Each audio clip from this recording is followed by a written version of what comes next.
চট্টগ্রামের বাকলিয়ার শিশু ধর্ষণ মামলার আসামি মনিরকে আদালতে হাজির করা হয়েছে। চলছে চার্জ গঠনের শুনানি। এ নিয়ে আরও জানাতে চট্টগ্রাম আদালত থেকে যুক্ত হচ্ছেন কাজী মাহফুজ। মাহফুজ, শুনানি কখন নাগাদ শুরু হয়েছে এবং এর পরবর্তী কার্যক্রম কি রয়েছে?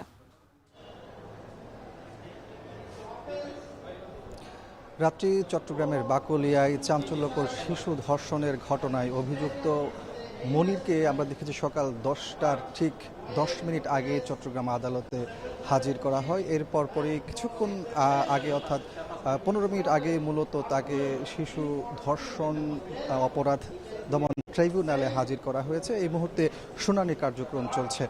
আপনাকে বলে রাখি যে গেল বৃহস্পতিবার অর্থাৎ 4 জুন মূলত এই আসামির বিরুদ্ধে 13 দিনের মাথায় পুলিশ তদন্ত প্রতিবেদন আদালতে জমা দেয়। এর পরপরই আজ সোমবারে এসে আমরা দেখতে পাচ্ছি যে চার্জ গঠনের যে শুনানি সেটি শুরু হয়েছে এবং শুনানির পরপরই মূলত বিচারিক কার্যক্রমগুলো চলমান হবে এবং সাক্ষ্য গ্রহণ, যুক্তিতর্ক উপস্থাপনের পরে মূলত রায় ঘোষণা করা হবে। আপনাকে বলে রাখি যে গত মাসের 21 তারিখ মূলত বাকলিয়ার চেয়ারম্যান ঘাটা এলাকায় একটি গুদাম ঘরে শিশুকে ধর্ষণের ঘটনা ঘটে এবং এই ঘটনায় অভিযুক্ত মনিরকে নিয়ে কিন্তু একেবারে লঙ্কা কাণ্ড ঘটে আমরা দেখেছি বাকলিয়া এলাকায়। তাই এই আসামিকে ছাড়িয়ে নেওয়ার জন্য অর্থাৎ জনতার হাতে তুলে দেওয়ার জন্যই মূলত পুলিশকে 6 থেকে 7 ঘন্টা স্থানীয়রা অবরুদ্ধ করে রাখে এবং দফায় দফায় সংঘর্ষের ঘটনাও ঘটে। আমরা সেই দৃশ্যগুলো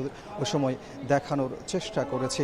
পরবর্তীতে এই অভিযুক্ত আসামিকে পুলিশি পাহারায় পুলিশের পোশাক পরিয়ে মূলত থানায় নিয়ে আসা হয় এবং তার বিরুদ্ধে মামলা হয়।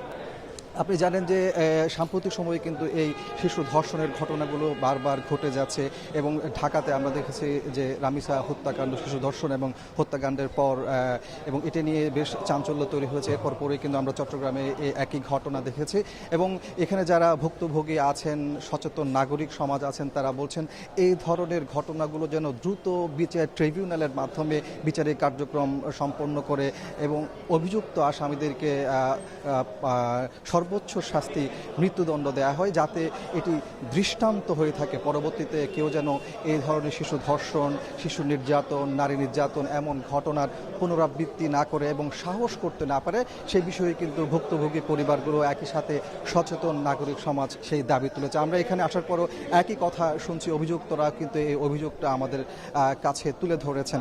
আপনাকে বলে রাখি যে চট্টগ্রামের এই যে ঘটনা, ধর্ষণের ঘটনা, এর পরপরে চট্টগ্রামের আনোয়ারাতেও কিন্তু একই ধরনের ঘটনা ঘটেছিল এবং বারবার কিন্তু এই ঘটনাগুলো ঘটে যাচ্ছে এবং সেই জায়গাতে আসলে আইন শৃঙ্খলার পরিস্থিতি, মানুষের মূল্যবোধের যে অবক্ষয়, সেই বিষয়গুলো উঠে আসছে। কেন আসলে এই বারবার এই শিশু ধর্ষণের ঘটনাগুলো ঘটছে, এটি নিয়ে কিন্তু সরকারকে আরও বেশি কঠোর হওয়ার কথা বলছেন সচেতন নাগরিক সমাজ এবং ভুক্তভোগী পরিবারগুলো। আজকের যেই ঘটনা, আমরা এই যে বিচারিক কার্যক্রমের যে প্রাথমিক যে ধাপ অর্থাৎ চার্জ গঠনের শুনানি, সেটি শুরু হয়েছে মনিরের বিরুদ্ধে, অভিযুক্ত মনির তার বিরুদ্ধে এবং যারা ভুক্তভোগী পরিবার আছে তারা আশা করছেন এটি দ্রুত বিচারিক কার্যক্রমের মধ্য দিয়ে বিচারটি সম্পন্ন হবে। তারা এই প্রত্যাশা করছেন, যেহেতু এর আগে আমরা দেখেছি ঢাকাতে রামিসা হত্যাকাণ্ডের ঘটনা কিন্তু অল্প সময়ের মধ্যে রায় ঘোষণা হয়েছে এবং এর মধ্য দিয়ে কিন্তু মানুষ আশাবাদী হচ্ছেন, চট্টগ্রামের মানুষও আশাবাদী হচ্ছেন, একই সাথে ভুক্তভোগী পরিবার তারাও আশাবাদী হচ্ছেন যে এই শিশু ধর্ষণের ঘটনার রায়ও দ্রুত সময়ের মধ্যে কার্যকর হবে। তো সবকিছু মিলিয়ে আমার কাছে এই ছিল আজকের এই চার্জ গঠন শুনানির সবশেষ তথ্য।